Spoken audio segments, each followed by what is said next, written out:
as part of Jacob's presentation. So, and housing is a big part of that, along with a lot of other things as well. And that's what we all aspire to, is to have our families live well. You've had some fantastic presentations and some fantastic kōrero, and so now we come to the dry matter. I'm the person who delivers the dry matter, and on occasions it can be so dry as to be combustible. I remember years ago hearing one politician refer to another one in that way: she's so dry as to be combustible. But taking into account everything that you have heard, it's really important information nevertheless. It's around how you take some of these ideas and turn them into reality. So the funding and the finance and how it works dollar-wise is something that you need to take into account at some stage early in the piece, but not after you've given yourself some time to really have a good talk and think about what it is you're wanting to do at that bigger concept level, at that creative level. I think Carl mentioned the words, don't let yourself be limited. So have that big kōrero, have that big that time to think about what it is you're wanting to achieve. But also early in the piece, give some thought to the funding and the finance and how that's going to work as well. You've heard people mention the Social Housing Fund and the Kāinga Whenua loans. So my role is really just to give you a bit of the background around that, some of the details, so that you know what they are. The Social Housing Fund is a new initiative, but it provides the opportunity for people to do some of the projects that they've been wanting to do for a long time. And we don't know if there's ever going to be another opportunity like this. People have talked about 75%, up to 75% of the total project cost being made available. So that's a wonderful opportunity. But this is just to give you a bit more detail around some of that. The Social Housing Fund, it's a new fund that government has made available, and the overall purpose of it is to support social housing providers and rental stock being grown out there in the private sector, so outside of government's role. Government has traditionally had that role as part of state housing, but they want to see more of that happening out there in the private sector. So I'll explain a little bit about what a social housing provider is. Just for those who've been to our last workshops, I apologise because you're going to be hearing some of this for the second time, but we have a large number of people who haven't been to the workshops, so it's really for your benefit. And we do have a bit more new information for those who have been before. The Social Housing Fund, it's made up of three components. There's the Capital Grants Fund, that's for projects, housing projects on general land, and that's up to 50% of the project cost. So there's a grant available for up to 50%, and the other 50% comes from the contribution of the group who are doing the project. And Pūtea Māori, that's for projects on Māori land, and that's where up to 75% of the project cost is made available. Of that remaining 25%, I think you touched on it, John, some of that can be sweat equity. I think it's 15% can come from sweat equity, that's of your contribution. And that term sweat equity, it seems to be reasonably flexible. It can include labour or it can include some other costs. Shona, I can barely hear you. Oh, true. Okay, I'm sorry. Maybe I'll grab the microphone. Is there anybody else having that problem down the back there? Yes. Okay.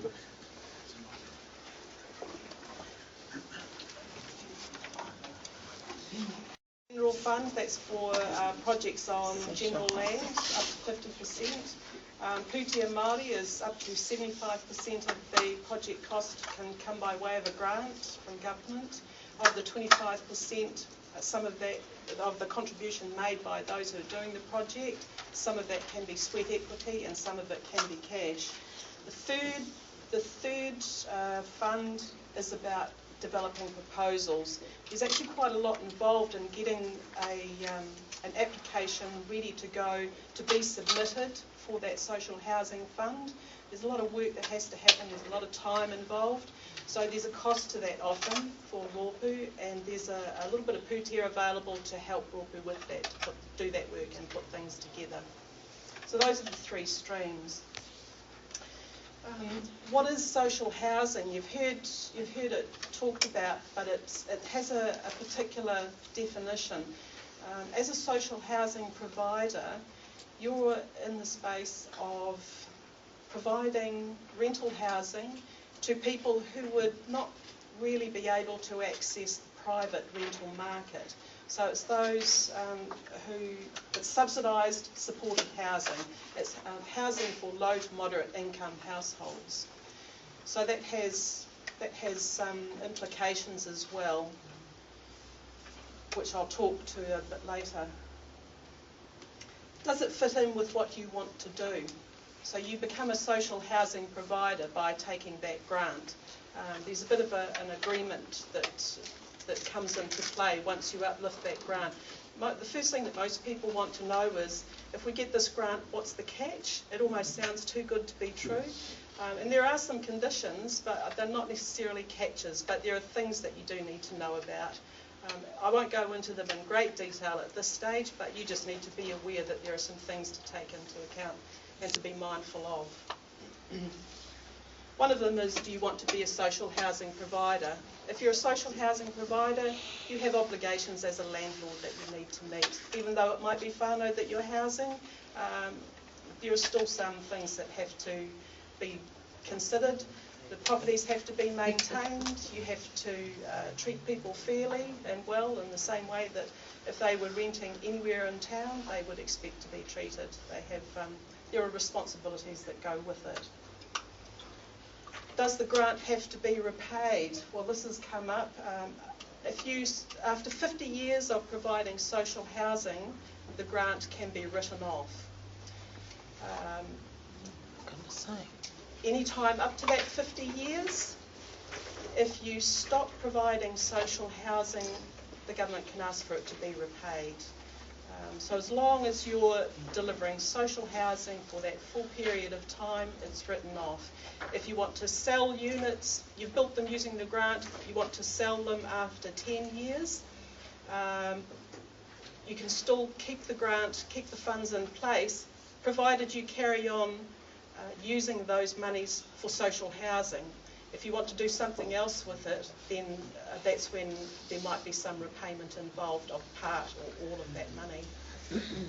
Shona, say you've got the 40 years, would it be prorated, to some extent? That's an interesting one. What's pro rata? It's a grant that's a little bit different to grants that government has given in the past. In a sense, the government becomes a co-owner. So if they put in, let's say they put in the full 75%, then they're entitled to part of any increase, any capital growth. What's pro rata? Sorry? Is it proportioned? Oh. So their percentage stays the percentage. So if it costs 200,000 now and they put in 75% and you sell it for 400,000 down track, they'll want 75% of that back. Oh. Oh.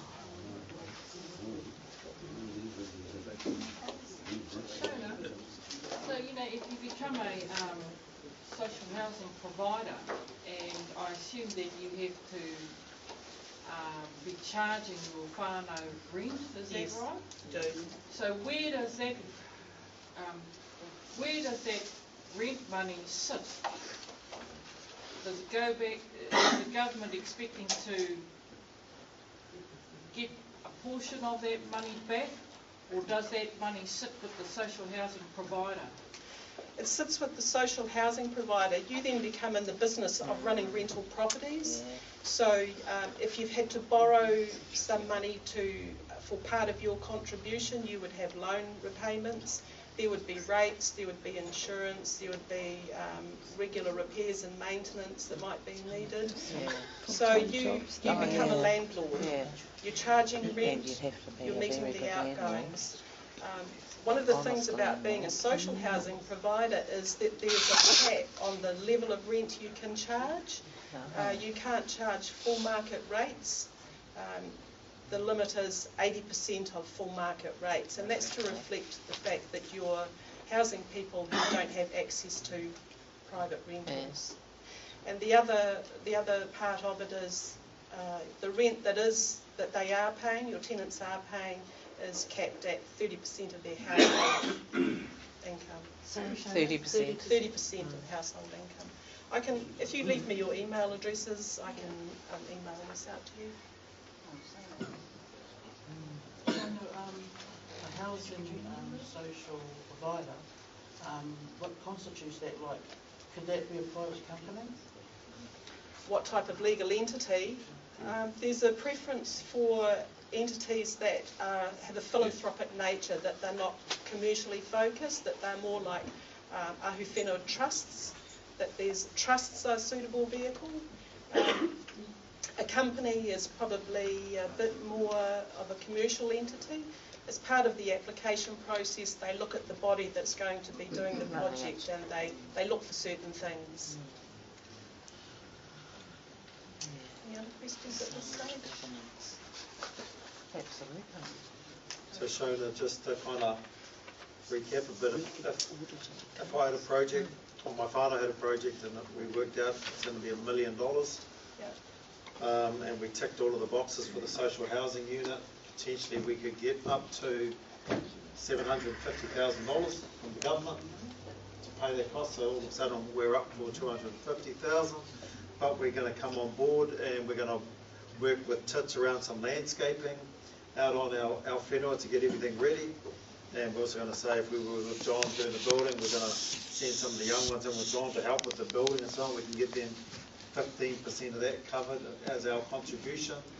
So all of a sudden our $1 million building project for our Papakainga is going to cost us $100,000.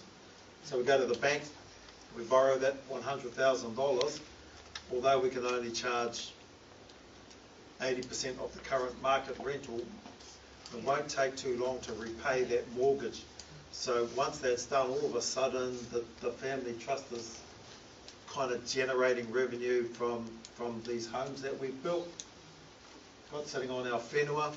At some point in time, once we build up our own capital base with the money that we're getting in, we can then start using that funding to then build our own homes as a potential option. So that while we've got this kind of portfolio of social housing homes that we're providing, and it could be to the wider population or it could be to our whānau, we're then building our own homes as well. So as Carl alluded to, and as we've been looking at more and more of the opportunity is really significant. You've got $1 million project that you only have to borrow $100,000 for. Kind of unheard of. Usually you'd have to come up with $100,000 for your deposit, and you're borrowing $900,000. So that's the kind of the way we want you guys to approach these workshops now, and your thinking and so on in terms of the opportunity. As Shona said, you're signing up for 50 years, but by the time your mokopuna come along, they're potentially going to be the owners of these homes. That they, if we don't do anything now, they're not going to have anything. But potentially now we can provide something for them in the future. So I think that's what Jacob and Carl have been kind of alluding to and shown now. So that's really what we want you to do today, is just get your head around that potential opportunity for these future generations, as we see ourselves being the caretakers of our whenuas. And it is, we did have a talk about the real opportunities at the last workshop, and one of them is that what you're doing by utilising this grant is increasing the value of your asset, the asset that you have on your land over time. There's a bit of effort to get to the stage where you would then have something that you can use to leverage off. It gives you an asset to leverage off to do other developments on your land. Shona, is there an apportionment on your project grant on, say, with waste and water? Yeah. So does so much have to go into housing? Yeah, so that capital grant includes all capital works. So anything that needs to be constructed, built, dug, physical work on site. The capital grant is 75% of all of those costs. Okay. So if it's a sewage treatment system, the road up to the house, getting the power over there, all of those costs are part of the 75% grant. So getting the water on everything.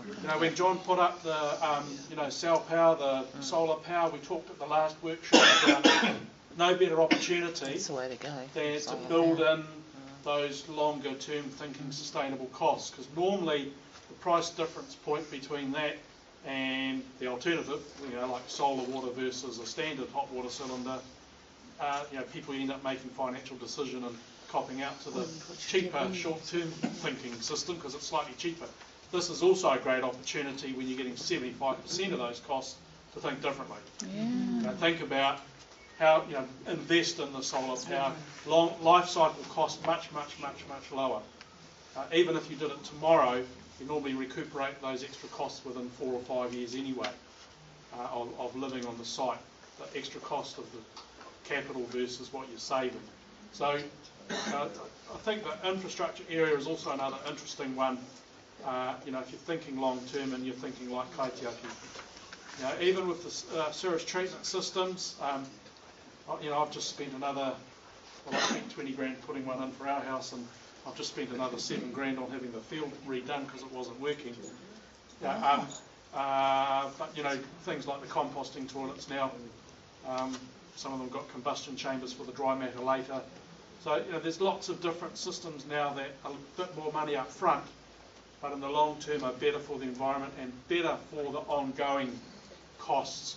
So even once that house is a rental, if you're keeping all your power costs, your maintenance costs, material costs, all of that stuff down, obviously your profit margin's sitting there higher. And as Shona said, your rental's going to be servicing some level of loan for a while, but once you clear that loan, now you've got an income stream to do other stuff on your whenua. Whether it's to use that as the piling up putia to use as deposits on the owner-occupied homes or whatever it is. So it can be a way of getting you in the ability of having cash flow on your whenua that's going to be able to be a springboard for starting to do other stuff as well. Does that include the housing costs? Right, so Shona did mention there's another grant available for the developmental costs that precede the capital works. So lawyers' fees, architects, design, they have a scheme for dollar matched funding up to $50,000. Right, so if they can see you're a genuine contender, and you've got to have a geotechnical engineer's report done on the land, you've got to have a cadastral survey done, you want some design work done, some site planning, legal conveyancing costs, all that kind of stuff. If you can just set out what those costs are, you can apply for a grant of up to $50,000 matched funding. You'd hope it's not going to be that much. But potentially that's talking about if you had $100,000 that needed investing, all of that, half of it you'd potentially be able to get from the government. And I'll just leave it to Shona, but that current window of opportunity of that scheme is there are 3 years of funding available. So we're now in the first year. Right, so, and they're doing calls for some of these applications on a quarterly basis, starting March, is it, Shona? February. Oh, February. Yeah, So first call for applicants is February. So there's a whole bunch of trusts that are already dead, sitting, waiting to go bang. They've got their plans developed, all that sort of stuff around the country, who are probably going to be the majority of that first wave. But there's year 1, year 2, year 3, opportunity to submit an application on every quarter of the year over those 3 years. So if you go in with a proposal at this stage around the developmental costs, crack that work in the next 3 to 6 months, and you're there at the table again with the capital grant funding application. So there is, because that wasn't there in the previous round, they didn't have the support for those development costs. So that's only just been announced in December. Sorry, Shona. Does it have to be Māori land, or can it apply to general land? The fund? Yeah. You can apply for the capital grants, which is for general land, or Puti and Māori for Māori land. So there's a different level of contribution. So the difference, though, in that general land versus the Māori land, the 50% versus the 75%, if it's an acquisition, the 50% is also of the land. So we're on the capital grants, it's just all the capital works. I think that they do take the value of the land into account if it's on general land, which if it's on Māori land, they're just talking about the capital costs. Shona, can you just elaborate a bit on the definition of social housing and perhaps some examples of what's not social? What's not social housing? If you had, say, if we look at, say, a 2-bedroom unit in Hastings that was market rent was $260. Let's say there were 2 or 3 of them sitting side by side, and they were being rented out on the open market and attracting $260 per week each. That's not social housing. And let's just say the tenants in there were in high-paying jobs. Worked for a government agency perhaps, then that's probably not social housing. So it's about the level of rent that you're able to charge, and about who your tenants are. Does Papakainga come into the Papakainga situation if whānau are on a higher income? Are they then no longer considered to be social housing dwellers? Tenants. Tenants. They fit the role. The primary focus is on those who are unable to access the private rental market. Lower income. Yeah. So just starting to scribble it up, but when they describe the social housing unit, the social housing is normally about one of 2 issues. It's normally about some kind of need where people can't actually meet their own living needs. So that could be in the case of kaumātua or people with disability. So there's that kind of area of social housing. The other one is about affordability. So that's where Shona said about ideally what you're spending on your housing need, whether it's rent or servicing a mortgage, shouldn't be more than 30% of your income. So if you've got low income whānau who just literally cannot access the housing market because their income level is not high enough that it starts to go beyond the bounds of that, then they're social housing tenants. So interesting thing in this region is that Māori birth rates peaked in 1993. So how old are they now?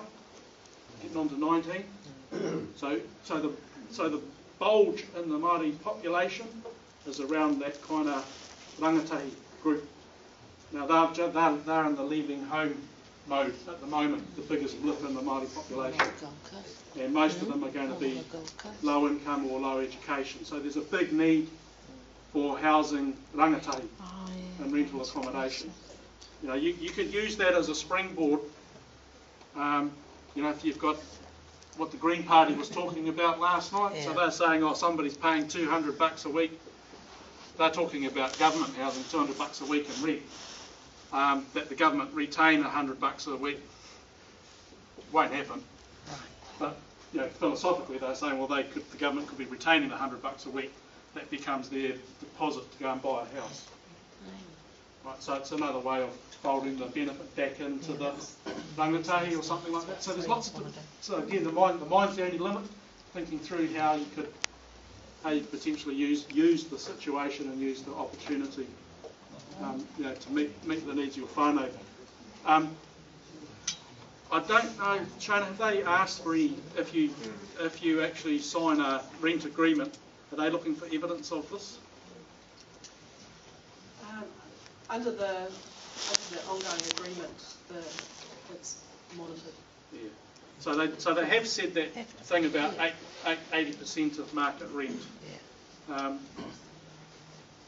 That you shouldn't be charging more than 80% of what would be expected kind of market rental. So that does reduce your income a bit in terms of servicing and finance. As part of Jacob's presentation. So, and housing is a big part of that, along with a lot of other things as well. And that's what we all aspire to, is to have our families live well. You've had some fantastic presentations and some fantastic kōrero, and so now we come to the dry matter. I'm the person who delivers the dry matter, and on occasions it can be so dry as to be combustible. I remember years ago hearing one politician refer to another one in that way. She's so dry as to be combustible. But taking into account everything that you have heard, it's really important information nevertheless. It's around how you take some of these ideas and turn them into reality. So the funding and the finance and how it works dollar-wise is something that you need to take into account at some stage early in the piece, but not after you've given yourself some time to really have a good talk and think about what it is you're wanting to do at that bigger concept level, at that creative level. I think Carl mentioned the words, don't let yourself be limited. So have that big kōrero, have that big, that time to think about what it is you're wanting to achieve. But also early in the piece, give some thought to the funding and the finance and how that's going to work as well. You've heard people mention the Social Housing Fund and the Kāinga Whenua loans. So my role is really just to give you a bit of the background around that, some of the details so that you know what they are. The Social Housing Fund is a new initiative, but it provides the opportunity for people to do some of the projects that they've been wanting to do for a long time. And we don't know if there's ever going to be another opportunity like this. People have talked about 75%, up to 75% of the total project cost being made available. So that's a wonderful opportunity. But this is just to give you a bit more detail around some of that. The Social Housing Fund, it's a new fund that government has made available, and the overall purpose of it is to support social housing providers and rental stock being grown out there in the private sector, so outside of government's role. Government has traditionally had that role as part of state housing, but they want to see more of that happening out there in the private sector. So I'll explain a little bit about what a social housing provider is. Just for those who've been to our last workshops, I apologise because you're going to be hearing some of this for the second time, but we have a large number of people who haven't been to any of the workshops, so it's really for your benefit. And we do have a bit more new information for those who have been before. The Social Housing Fund, it's made up of three components. There's the Capital Grants Fund, that's for projects, housing projects on general land, and that's up to 50% of the project cost. So there's a grant available for up to 50%, and the other 50% comes from the contribution of the group who are doing the project. And the Pūtea Māori, that's for projects on Māori land, and that's where up to 75% of the project cost is made available. Of that remaining 25%, I think you touched on it, John, some of that can be sweat equity. I think it's 15% can come from sweat equity, that's of your contribution. And that term sweat equity, it seems to be reasonably flexible. It can include labour or it can include some other costs. No, I can barely hear you. Oh, true. Okay, I'm sorry. Maybe I'll grab the microphone. Is there anybody else having that problem down the back there? Yes. Okay.